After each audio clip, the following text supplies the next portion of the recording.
Good afternoon, everybody. Thanks for coming. I'm Lieutenant Lance Sigersmith. I'm the commander of the Hartford Police Intelligence Division. And what I'm going to do is just go around the room. I'm going to mention some of the people that are here, thank them for coming, thank them for their contributions, and then we'll hear from some of the speakers that you're here to listen to, and go through some of the statistics for the first year of the Hartford Shooting Task Force. I'd like to first start out by thanking and acknowledging the members of the Hartford Shooting Task Force that are here, all the detectives, the supervisors, and the commanders that took part in that. They're all here in the back of the room. And without them and the hard work, this wouldn't be possible. So thank you to all them that are here in the back of the room. Okay, let's give it a try.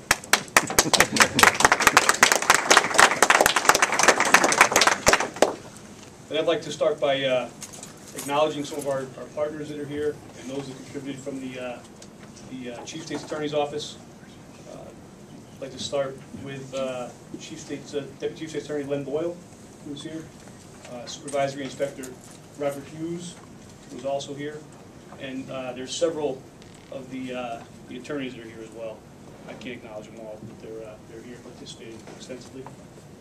I'd also like to acknowledge from the State's Attorney's Office, State's Attorney Gail Hardy, who's here as well, and several of her prosecutors are here from the office also. With that, also from the Connecticut State Police, we have Major Hyatt is here. Major Hyatt over there. Captain Garabedian is also here. From the Department of Corrections, we have sub-representatives here from the Department of Corrections, parole, and probation also. So the list goes on, and I don't mean to miss anybody, but I try to acknowledge those that I see standing here in front of me. So with that, I guess I'll turn it over to Chief Ravella and his opening remarks. Thank you. Good afternoon, everyone. My name is Jim Ravella. I'm the Chief Inspector for the Chief State's Attorney's Office. I'm also the Acting Chief of Police for the City of Hartford. So I wear two hats for a while now, and I'm happy to tell you I can wear both hats right now. When we first started this endeavor early in June of last year, we put together quite a formidable group of individuals and agencies. The Chief State's Attorney's Office, the Hartford State's Attorney's Office, the Connecticut State Police, probation, parole, corrections, the federal agencies, DEA, ATF, FBI, several local police departments, Manchester, East Hartford, West Hartford, and our new partner on a part-time basis, Weathersfield. We also have some very quiet, unsung heroes, to include the United States Attorney's Office and the Governor's Office, who has financially supported this endeavor. Moving on very briefly to some of the statistics which were all handed out. When we first started, we had an uptick of approximately 13.9% in violent crime, particularly in people shot. We reduced that amount, and over the course of the year, we have a 27.3 reduction in violent crime, people shot. There are 11 fewer homicides over that time frame. There are also a 67% solvability factor for our major crime unit for the homicides that they worked on. That is staggering numbers, folks, staggering numbers. Considering some of the national averages run around 20%, more locally we're in the 40%. This is staggering numbers for everyone. And the statistic which we are very, very proud to tell you, there are 51 less shooting victims last year, 51. And that tends towards our cycle of violence which we're trying to break. So if we look at that, there's 51 fewer families that have to cope, 51 fewer victims, 51 fewer defendants' families. And that also is a staggering amount of medical costs for 51 shooting victims that the state didn't have to pay, because most of our shooting victims are either underinsured or not insured at all. So that's a very important public health aspect. The statistics just keep going after that, between firearms seized, people arrested, so on and so forth. But this component is a very valuable component to the Hartford Police and to the region, because we're now seeing that we are fishing with more of a spear. I don't look for hundreds and hundreds of arrests. I look for those violent people that are impacting our city and our region on a daily basis with these people shot. So with that, That is somewhat of an overview of what we're talking about here today, and I'd like to introduce to you the Mayor of the City of Hartford. Thank you for being here, and very pleased to have the chief indicate the results of the effort for the shooting task force for the past year. And I would like to thank all the partners, our State's Attorney's Office, our State Police, FBI, Probation, Parole, State's Attorney's Office. We know it's not only being able to apprehend offenders, but also to have a way of not losing track of the offenders within the maze of the halls of justice, and make sure that we follow up. But I think as we reflect over the last year, for me as a mayor, is also a good opportunity to think forward and regroup. And I've always been on the record as saying that we can reduce and continue to reduce homicides and shootings, but I will not be at peace until we hopefully get rid of all the violence. It's something that we need to do. So as I look forward for the next year, how do we work together? How do we bring together and incorporate more folks into this effort? How do we incorporate our education system? How do we incorporate our communities? There's no one here more impacted by the crime and violence than our communities, and they're willing partners. They want to be willing partners, but they're going to need some guidance. They're going to need some help supporting communication between the communities and between City Hall, between the council, between the police department. Our communities really hold the key to making this effort more successful than what it's been so far. And I do want to thank, as a matter of fact, a lot of these efforts also would not have succeeded without our communities being partners, giving us vital information that we can use. The solvability rate is just incredible. And in order to get high levels of solvability in terms of the crimes that are committed, the shootings and the homicides, the community holds an important key to that aspect. So I want to emphasize that role. Very glad that we've had this progress. This hopefully will translate and will continue to translate to eradicate the perception, the unfair perception that is oftentimes given to our city in terms of what is really happening in our city. You know, it tears me apart. It tears me apart every time we have a homicide. I don't care who it is. I don't care what they were doing on the street. It is a human life. And I know that for a lot of these individuals, life, whether it was in their upbringing or whether it was just a result of some societal stuff that goes on that somehow seems to give some a little bit less opportunity. I feel for the families of those victims. I feel for those victims. A life is a life, and to me, each and every single life is sacred, it is valuable, and we have to continue to work as a community. Having said that, I hope that during the next year, in building these bridges between community, that we can take hold of whatever resources we have in the city to create more opportunities. We have an opportunities effort that will go into the implementation phase. Hopefully through that effort we will try to create more opportunities in terms of employment, income, and education for our community, so that while we have a strong fist that says that we are not going to tolerate violence in our city, we also provide, given our limited resources, whatever opportunities we can to our community so that we can continue to eradicate violence in our community. So again, I want to thank our Chief Rovella, who has been out there in the trenches. He's just not directed from his desk. He has been out there in the community. He has been out there in the trenches.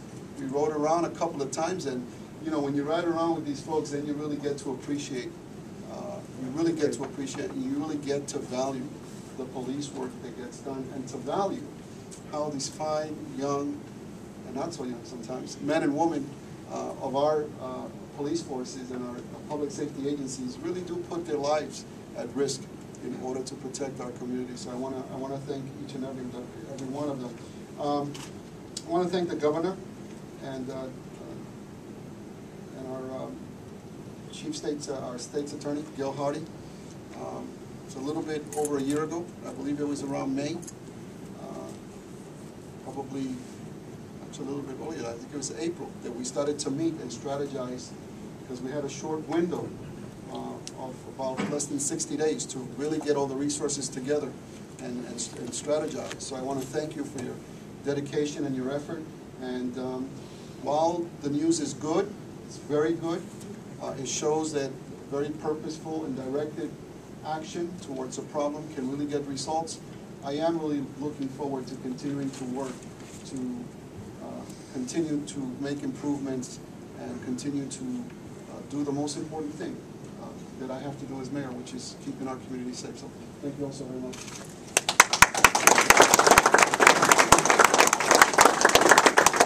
Ladies and gentlemen, I'd like to introduce the state's attorney for the Hartford Judicial District, Ms. Gil Hardy.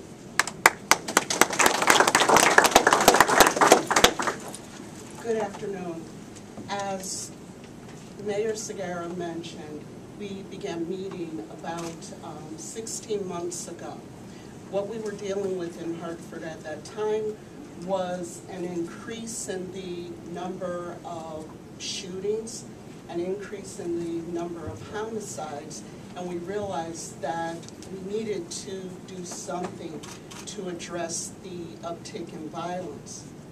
About 13 months ago, many of the persons who are in this room today met at a community center on Martin Street in Hartford to announce the formation of the shooting team task force.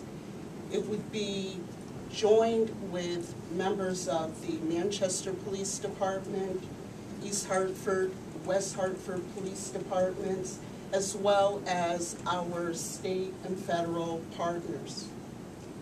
Unfortunately, that night, we had a homicide that occurred almost across the street from where we held that press conference. That is the nature of the brazen persons who are out on our streets. Those are the persons who have no regard with respect to where they're shooting, at whom they're shooting. They'll shoot in residential communities. They will shoot in areas where children play. And we had to do something about that. So the formation of the team came at a good time. As the mayor indicated, we had had a number of meetings in my office to try to assemble the right group of people to address this increase in violence. And I think we got it. I think we were able to put together a good working group of state, federal, and local prosecutors.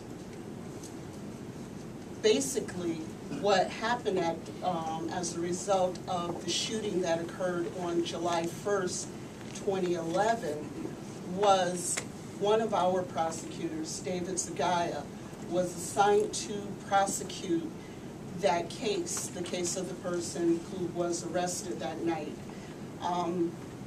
And I believe it was in March, the individual pled guilty and was sentenced to 42 years to serve in jail. That is a good result. Dave Zagaya was also responsible for prosecuting one of our shooting team matters to trial.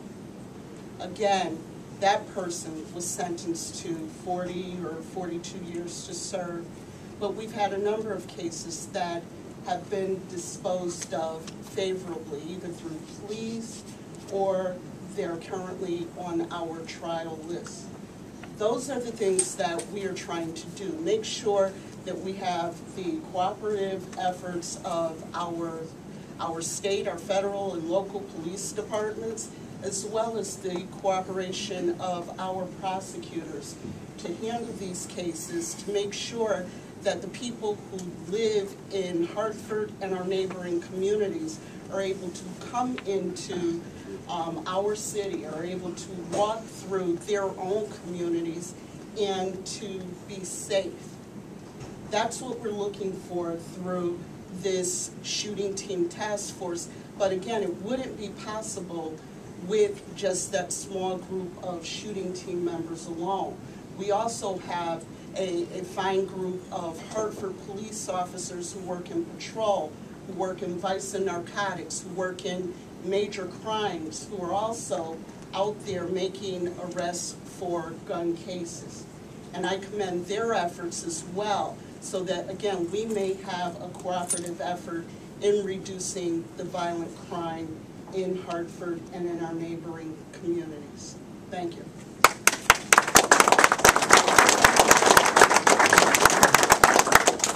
Ladies and gentlemen, I'd like to introduce from the Office of the Chief State's Attorney, Deputy Chief State's Attorney Leonard Boyle. Last year when Mayor Segarra, Chief State's Attorney Kevin Kane, State's Attorney Gail Hardy, and Chief Ravella embarked on this shooting team concept, they engaged in somewhat of an act of faith. Because as we know, when you agree to tackle a problem and commit to it, you now own it. It took a substantial amount of courage to take that on, but they did it because they knew they had the right partners in place. And thanks very much to the efforts of the Connecticut State Police, surrounding municipal police departments, and our federal partners, they've been able to put that in place, and the results, as you have seen, are startling. Hartford had an intolerably high rate of violent crimes, particularly violent crimes involving firearms. It was threatening to spike even higher in 2011. The results of the shooting team concept have been remarkable. I would suggest to you that there are probably three primary reasons for it. The first is the integrated approach that Chief Ravella has put in place, which involves the very close involvement of law enforcement officers and prosecutors at State's Attorney Hardy's office, so that these particularly dangerous people can get the treatment that they deserve in court, so that they get the sentences that get them off the streets, get them out of the communities, and allow better things to happen in the communities that they came from. Secondly, the tremendous work that's been done by the law enforcement officers, many of whom are here, both those assigned to the shooting team and members of the Hartford Police Department and other surrounding police departments. Their work has been phenomenal, and I have to say that in 30 years of law enforcement, an enterprise that is often riven with petty disputes, I have never seen the sort of cooperation that we have seen in this effort, and it's a tribute to everybody in this room for the way they have set aside their own egos, their own agenda, to commit to making this work and to solving some of the violent crime problems that exist in Hartford. And finally, Thank you. And finally, to the community of Hartford, because what I have heard from the officers who are on the street is that the people of this city have embraced this concept as well. They are finding much more cooperation from the community than they had originally received or expected. It's a clear sign that the people of this city want effective law enforcement. They want to participate with the police officers when they are with dedicated police officers who they know care about them, care about their kids, care about their ability to send their families to church, to school, and to work without fear of being shot or caught in some sort of violent act. They're willing to embrace that. They're willing to join with that. They have done so, and they're to be commended for that. And as you know from some of the things that the Chief has spoken about, there are other programs in place that will hopefully continue to foster that sort of community involvement with the law enforcement effort. Thank you.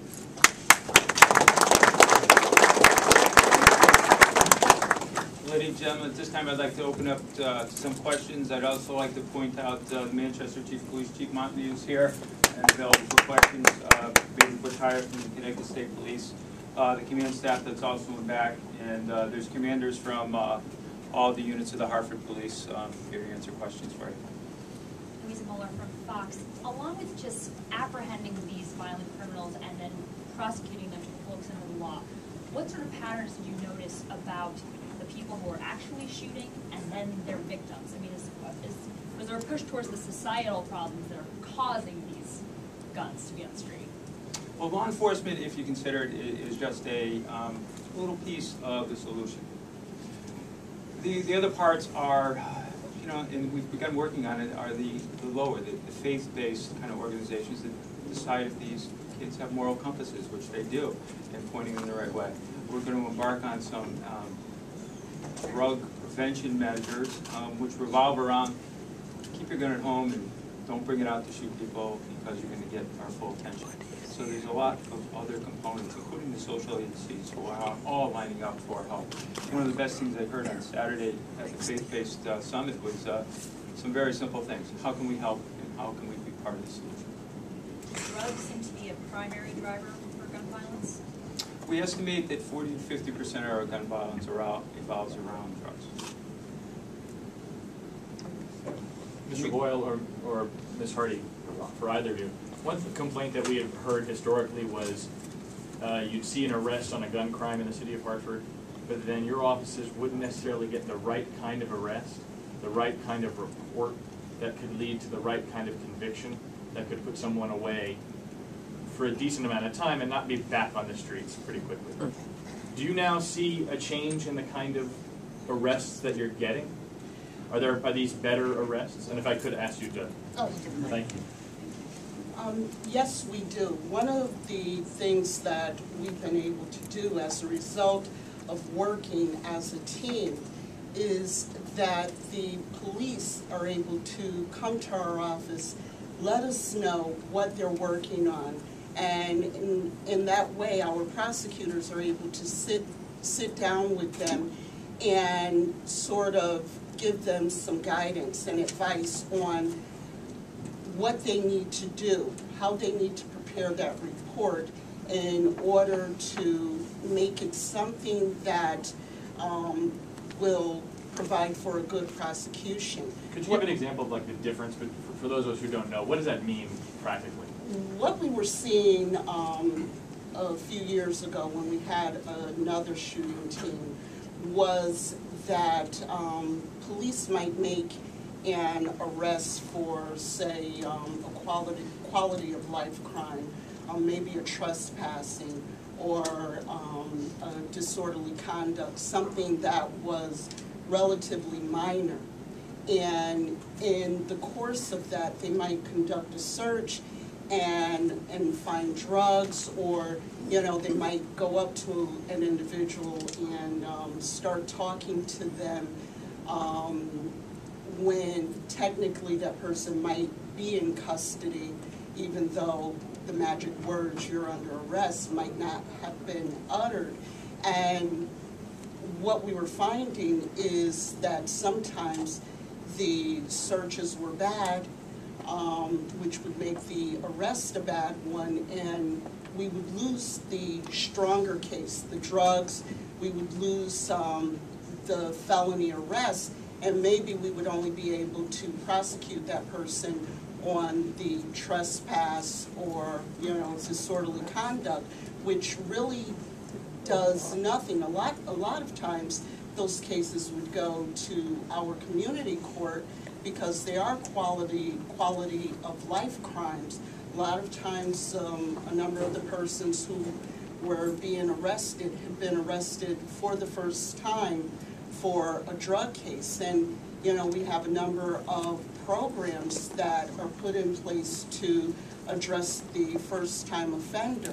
So what we're seeing now is that the police are doing longer involved investigations and trying to put together, either through conducting surveillance or the use of informants, or just getting the community support to be able to build a stronger case, a case that will subject a person to a felony period of incarceration. And has that played out in the courtroom? Yes, it has.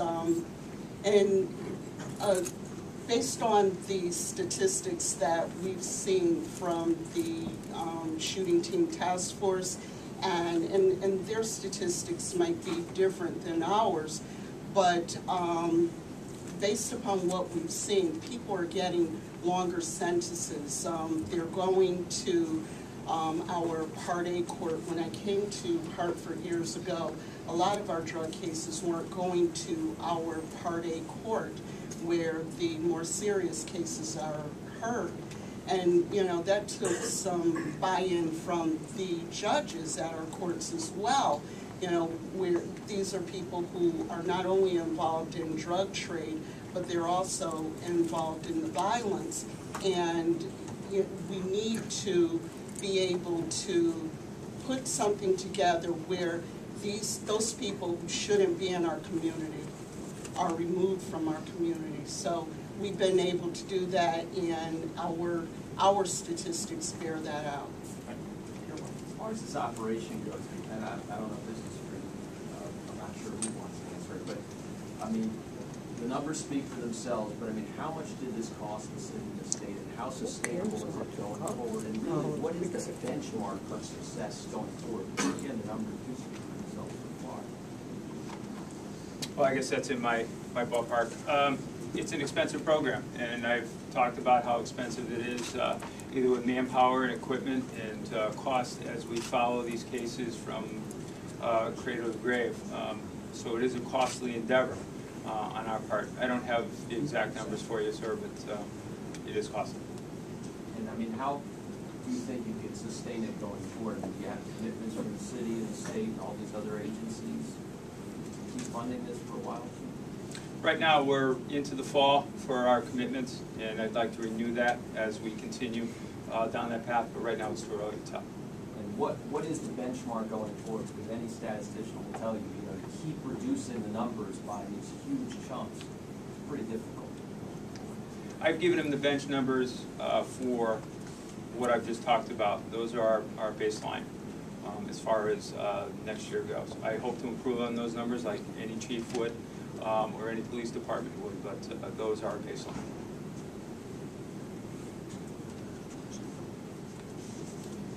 If I can, Mr. Brown? understanding the sensitivity of the situation, what are the chances of possibly back like in the 80s and 90s? The CORE Act, Mr. Boyd. Mr. Brown refers to the CORE Act, which is the state corollary to the Federal RICO Act, which might be more familiar to folks, and it's the Corrupt Organization and Racketeering Act. Everything is on the table. Any situation that the officers and the prosecutors who are working with them determine is appropriate for some sort of an organizational prosecution, we're ready and committed to pursue it. If it's a case that doesn't admit of a CORE prosecution, then State's Attorney Hardy and the folks on her staff are going to pursue that aggressively as well. But CORE is on the table if, in fact, we encounter the situation where the facts merit it. Chief, other than the people in the room, who do you have to convince to extend this beyond the fall financially? Is it the governor? Is it Mostly everybody in this room and some conversations with the governor. Yes, Jeff? Is it likely? Do you have any sense? I think it's very likely, based on the success and some of the other components that we're trying to introduce. I think it's very likely. And is there anything that's not, is this the addition of resources? By that I mean, is there anything that's not getting done to the same extent that it was before because you've recommitted resources to the shooting task force? Or is this all supplemental to everything that HPD has been doing before? No, I haven't diverted patrol resources or community resources into this unit substantially enough. So it's all the resources that were formed from last year, including all the surrounding towns. Chief, are any of the decreases attributed to a general drop in crime, and how much have firearms arrests and seizures actually gone up compared to other units? We don't have those two. There's a flyer that will be passed out, and you'll see that I believe there were 76 firearms seized over the course of the year just by this task force. In general, Hartford seizes the most guns in the state. That has been a fact for the last couple of years. But what we find in law enforcement is that seizures of guns don't have that correlation that we think it does to the reduction in violent crime. So we address violent crime rather than just the pursuit and seizure of firearms. Although they're important, the correlation isn't there for us.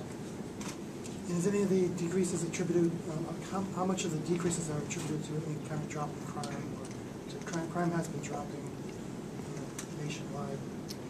These decreases are contributed not only to the shooting task force, the entire Hartford Police Department and these regional police departments that play a part in this. They've all lined up for this one plan about violence. And there's an economic benefit to the reduction of violence too, for the city, for the state, it's just, it isn't good business to have this violence running around the state. Chief, as I understand it, now, if you do become chief, I know that's something that's still pending, and I have a question or two about that. You're not going to be in charge of task force going forward, there's somebody else who is? How's that all going to work, and how is everything going? Maybe that's more for the mayor with this appointment, because I've heard one blogger say it's hanging by a thread. I don't think that's the case, but maybe it is, it isn't. Can you give us some clarification on some of this stuff? It's not hanging by a thread. It's hanging by a chain link. I will continue to prioritize crime control and crime reduction in our city to the fullest extent possible, given our challenges. At the same time, trying to apportion some of the resources in other areas. I will shortly be going before council to see if we can get a re-entry program that's city-based. When the chief becomes chief, I expect that he will continue to have direct supervision of the program, or significant supervision of the program if he felt that he couldn't multitask for some reason. I expect that the program, as long as we have the support of the state and the federal agencies and the other agencies, will continue to do its work. I don't think that when you had 5 years of homicides in the mid-20s and it dropped to 15, that's happenstance. I don't believe that. I don't believe that that just happens as a fluke. I mean, when I came to office, we saw that the number was going up. So yeah, I will be as supportive as possible, and I will continue to lobby our different agencies, state and federal, for as much support. I mean, even when one doesn't get the credit for the millions that are coming in, one gets the credit for any amount of dollars that are perceived to have been not wisely spent. The reality is that we have been able to get more resources, and we'll continue in the fight to get more resources.